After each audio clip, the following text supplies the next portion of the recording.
வணக்கம் நண்பர்களே, நான் இப்போ சொல்ல போகிற பதிவு விழிப்புணர்வு பதிவு.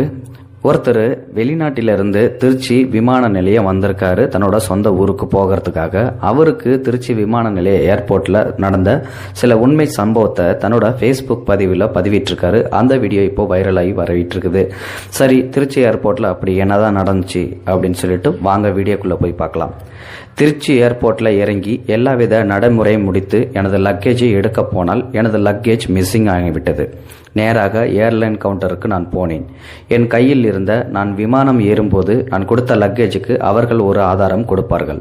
லக்கேஜ் ஆதாரம் காட்டி என்ன ஆனது என்று கேட்டேன். அவர்கள் தெளிவாக உங்கள் லக்கேஜ் இங்கு வந்துவிட்டது என்று சொன்னார்கள். நான் வந்துவிட்டது சரி, எனக்கு என் லக்கேஜ் கிடைக்கவில்லை, இப்போ நான் என்ன செய்ய என கேட்டேன். அவர்கள் இனி நாங்கள் பொறுப்பு இல்லை, ஏர்போர்ட் அத்தாரிட்டி தான் பொறுப்பு என்று சொன்னார்கள். அதை அப்படியே ஆங்கிலத்தில் டைப் செய்து உங்கள் ஆதார லப்பர் ஸ்டாம்ப் அதில் குத்தி நீங்கள் சைன் செய்து கொடுங்க என்று கேட்டேன். என்னை மேலும் கீழும் பார்த்தவர், அப்படி கொடுக்க எங்களுக்கு அதிகாரம் இல்லை சார் என்றார். நான் கேட்டேன், அப்படி குடிக்க அதிகாரம் இல்லை என்றால் எப்படி நீங்கள் என்னை ஏர்போர்ட் அத்தாரிக்கிட்ட போய் சொல்ல யார் அதிகாரம் உங்களுக்கு கொடுத்தது என்று கேட்டேன். அவருக்கு ஏதோ புரிந்துவிட்டது. பிறகு சிறிது நேரம் யோசித்து கவுண்டரை விட்டு வெளியே வந்தார். வந்து என்னிடம் முதலில் சொன்னது சாரி. பிறகு என்னை அழைத்து கொண்டு ஏர்போர்ட் அத்தாரிக்கிட்டே அழைத்து போனார். அங்கு இருந்தவரிடம் விஷயத்தை சொன்னதுமே அவர் சொன்னதும் சாரிதான். அவர் தோள் மீது 3 ஸ்டார் இருந்தது.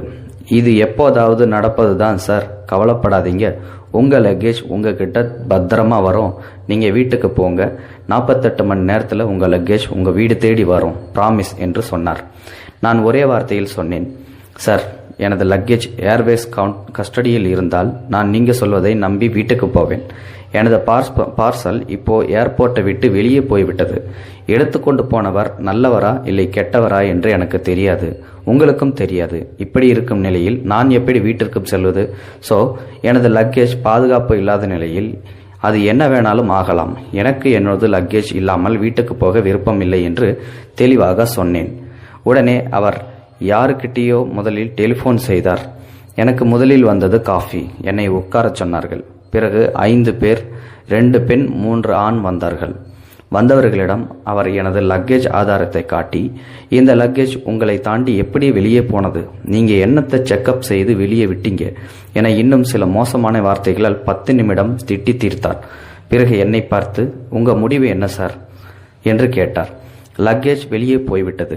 லக்கேஜ் மதிப்பு எவ்வளவு, அதை தருகிறோம். எனது லக்கேஜ் மதிப்புள்ள காசு அந்த 5 பேர் சம்பளத்தில் பிடிக்கப்படும். இல்லை, 24 மணி நேரத்தில் உங்கள் இல்லம் நோக்கி வரும் என்று என்ன சொல்றீங்க என்று கேட்டார். நான் தெளிவாக முதலில் சொன்னதையே திருப்பி சொன்னேன். இது சம்பந்தமாக நுகர்வோர் கோர்ட் வழக்கு தொடுப்பேன் என்று கூறியதும் அவர்கள் உடனே பயந்து போய்விட்டனர். இன்னொரு போலீஸ் வந்து என்னை வெளியே அழைத்து வந்து, என்ன சார், அவர் யாரு, அவரிடம் போய் இப்படி பேசுறீங்க, இதுக்கு இடையே 3 மணி நேரம் ஆகிவிட்டது, உங்கள் குடும்பம் வேறு வெளியே காத்திருக்குது, நீங்கள் வீட்டுக்கு போங்க சார், உங்கள் லக்கேஜ் உங்கள் வீடு தேடி வரும் என்று சொன்னார்.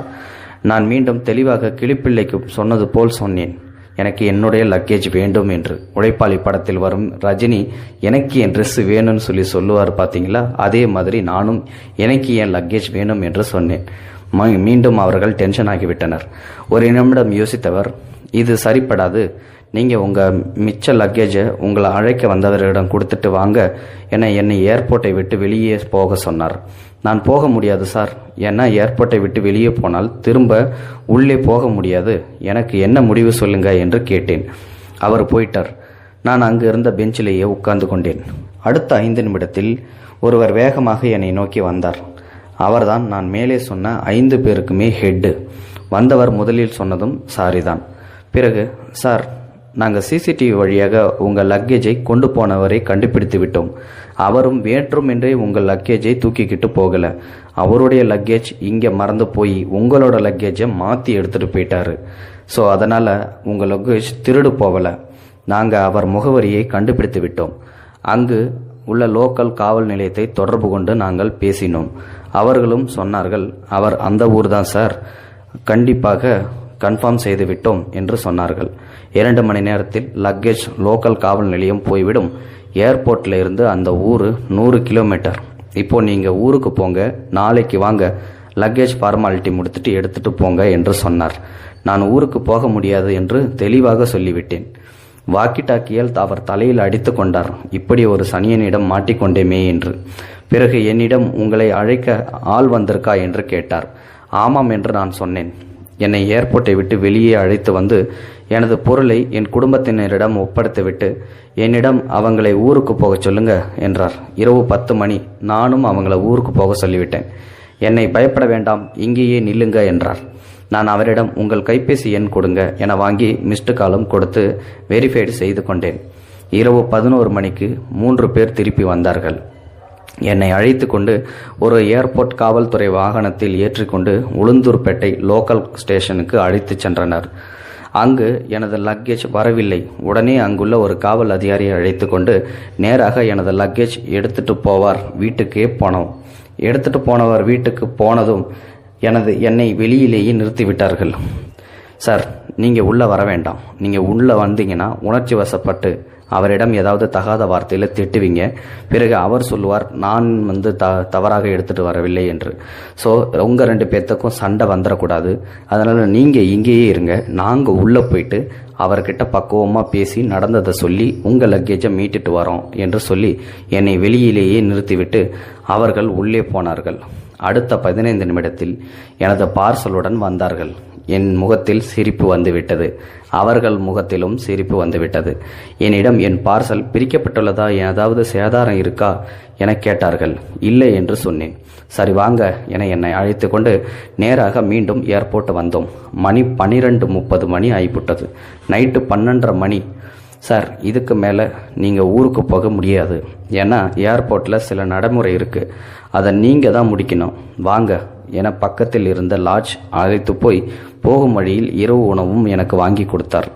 காலை 10 மணிக்கு லாட்ஜுக்கு நாங்கள் காசு கொடுத்துட்டோம் என போயிட்டார்கள். என்னிடம் சில கையெழுத்து வாங்கி கொண்டு எனது பாஸ்போர்ட் முகவரி உள்ள இடம் வரை உள்ள டாக்ஸி வாடகை 2200 ரூபாய், காலை உணவுக்கு 300 ரூபாய் என என்னிடம் 2500 ரூபாய் கொடுத்தார்கள். நான் வேண்டாம் என சொல்லியும் இது ரூல்ஸ் வாங்கி கொள்ளுங்க என்று திணித்தார்கள். நான் வாங்கி கொண்டு வெளியே வரும்போது அதே 3 ஸ்டார் வந்தார். யோ, நீ சரியான ஆளியா? வெளிநாட்டிலிருந்து வந்தோம், வீட்டுக்கு கூட போகாமலே இங்கேயே இருந்து காரியத்தை சாதித்து விட்டாயே. பத்திரமா போ. வழியில் ஏதாவது பிரச்சனை என்றால் இந்த நம்பருக்கு கால் செய்து எனக்கு கால் செய் என்று எனக்கு ஒரு நம்பர் கொடுத்தார். அந்த நம்பரை நானும் வாங்கி பாக்கெட்டில் வைத்து கொண்டேன். சரி சார், ரொம்ப ரொம்ப நன்றி என்று அவரும் அவர்களுக்கு டாட்டா சொல்லிவிட்டு வெளியே வந்து விட்டார். சரி, இந்த பதிவை நீங்கள் ஏன்டா இவ்வளோ தூரம் இழுத்து எனக்கு சொல்கிற அப்படின்னு சொல்லிட்டு நீங்கள் எல்லாரும் ஒரு சந்தேகத்தோட கேள்வி கேட்கலாம். இந்த பதிவு எதுக்கு அப்படின்னா, போராடல்னா இந்தியாவில் எதுவுமே கிடைக்காது. ஏன், நம்ம தமிழ்நாட்டில் சுத்தமாக எதுவுமே கிடைக்காது. அதனால் எந்த ஒரு விஷயத்திலையும் காரியம் சாதிக்கணும் அப்படின்னா தொடர்ந்து நீங்கள் முயற்சி செஞ்சுக்கிட்டே தான் இருக்கணும். ஒரு தடவை முயற்சி செஞ்சு அது தோல்வி அடைஞ்சிருச்சு அப்படின்றதால அந்த முயற்சியை அப்படியே கைவிட்டுறக்கூடாது. திரும்ப நீங்கள் அதை முயற்சி பண்ணாதான் எப்படியாவது கடைசியில் ஒரு டைம் வெற்றி அடைய முடியும். ஸோ என்றைக்குமே நீங்கள் போராடினாதான் வெற்றி நிச்சயம் அப்படின்றது தான் இந்த பதிவு மூலமா நான் உங்களுக்கு தெரிவிக்க விரும்புகிறேன். வீடியோ பார்த்தமைக்கு நன்றி. இந்த வீடியோ பார்த்தின கருத்துக்களை மறக்காமல் கமெண்ட் பாக்ஸில் போஸ்ட் பண்ணுங்கள். வணக்கம். இது போன்ற செய்திகளை உடனுக்குடன் நீங்கள் தெரிந்து கொள்ள மறக்காமல் எங்களுடைய சேனலை சப்ஸ்கிரைப் செய்யவும், கூடவே பக்கத்தில் வரும் பெல் ஐக்கானையும் கிளிக் செய்யவும்.